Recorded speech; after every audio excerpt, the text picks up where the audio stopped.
I'd like to introduce my friend Elton Dean. Good morning, everybody. Good morning. And welcome to this press conference. It fills my heart to be here this morning, and every time I go back and think about what had happened, I want to say something about Douglas and St. Jude. St. Jude was one entity that paid a big price doing this. They opened their doors to the marches. It was a viable hospital here. And after that, the powers that be saw that it would be erased. And I mean erased, not even thought about. That's where all of the black children in Montgomery, Alabama were born here at St. Jude Hospital, not the St. Margaret's and the Jacksons. So a lot of people my age was born right here at St. Jude Hospital. And the black doctors in this institution paid the price. Now, Mayor, I didn't think it was a big parade, okay? Because the night before, I don't know about Douglas, but I was out here on this campus and looking at that big stage with all the people, and I got in trouble because my mama didn't know I was across the street. I lived right there behind Carver School. But what happened during that time was that our principal, W.E. Thompson, called all of the students to the assembly. And the same thing happened over at Booker T. Washington, Mr. Smiley. Those principals at the time were afraid that they were going to lose their job, so their job was to call us all into the assembly to say, please don't you all walk out. If you walk out, I might lose my job. And this principal was up there crying because he thought if we walked out that he might lose his job. And he probably would have lost his job, but he didn't. We didn't hear that. The students, I was in the 10th grade. We didn't hear that.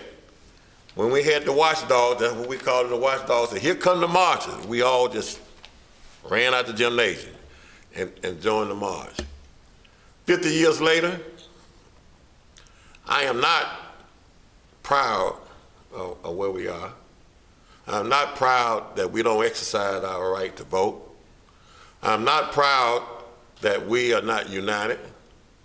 I am not proud that the case in Shelby County disenfranchised the Voters' Right Act. But I am here today. Pastor Handy led the invocation. And so what happens after that, usually when they pass the plate and all the services over, Dr. Boyd, they say the doors of the church is open. So the doors of this house is open today for you all to join Dr. Boyd, the mayor, Senator Ross, and other people around this wall to make things right, not just for black people, for people who have been disenfranchised, people who are in need. We have problems, and we need to be able to go to the polls, elect the right people to do the job that we think is right for our community. It's about the community. It's not about who the president is, who the mayor, who the chairman of the commission, who the senator is. It's about doing the right thing when you're in the office, to do the right thing. And that's what voter right means to me. Opportunity to vote for the people, not because they have a big fish fry, a big party. It's because it's the right thing to do, and they love people. I love people. You will never hear Elton Dean say, I hate anyone, I dislike anyone.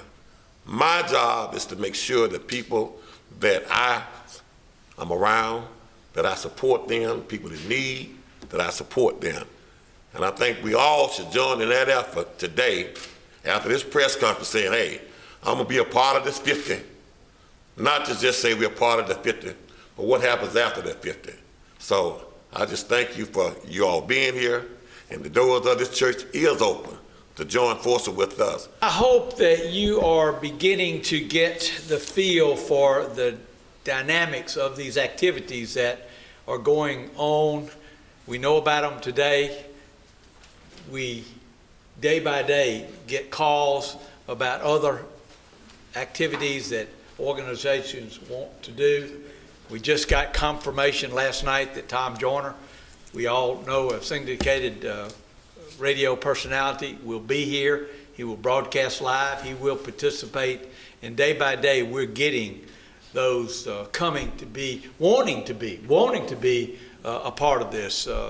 We've already mentioned, I think Dr. Bernice King will be there at the steps delivering her father's "How Long Not Long" speech, and many, many, many other activities. I think the appropriate way to close this press conference, I want to tell you all about an experience. The mayor, Anita Archie, I guess the city staff, I guess Tracy Locken, and the mayor was sitting between Tracy Locken, myself, and Anita. We looked at the movie Selma together. Of course, we had an incident. We thought we had a hostage situation and we had to leave in the middle of it and come back. But what warmed my heart is that and this is my friend, and I think everybody in Montgomery know that now. He's my friend, okay? Not only do we work together, we work as a team and a partner, we're always talking about family values, team values. When this guy stood up there and looked at that movie, and after the movie, he looked at Anita, he looked at Trey,